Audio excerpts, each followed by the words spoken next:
Okay, we're interpreting the slope and the y-intercept. So popular questions with these are computer outputs and finding the numbers first and then interpreting them. So in this case, the first thing I'd want to look at is what my x and y variables are, so I know what my context is. So in this case, I have number of passengers, and we're hoping that predicts the operating cost per hour. So passengers predicting cost.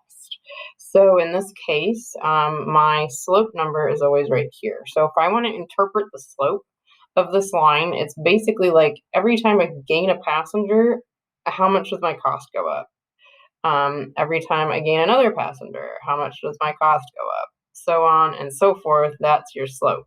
So in this case, for the slope, for every one added passenger, we predict, because this line is making predictions, that the operating cost, in this case, the line is going up. We can see this is a positive trend, and it's a positive slope. So operating cost will increase. And my slope number is 14.673 dollars. And just look at your units. This says per hour, dollars per hour. So every time I add a passenger, my cost per hour to fly the plane is about $15 more for every passenger I add per hour. That's pretty expensive.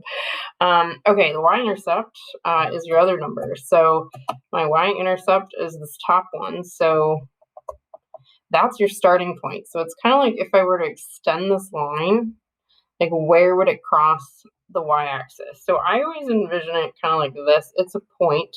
So, and it's the point where x is 0.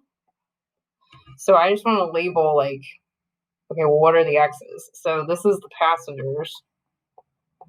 And what are my y's? That's the cost. So if I have 0 passengers, my cost to operate a plane, just in general, without anybody even on it, is $1,100, $1,136 per hour. So that's pretty nuts.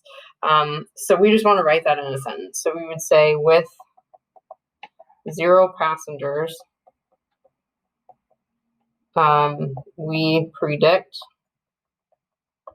the operating cost to be $1,136 dollars, terrible dollar sign, dollars per hour.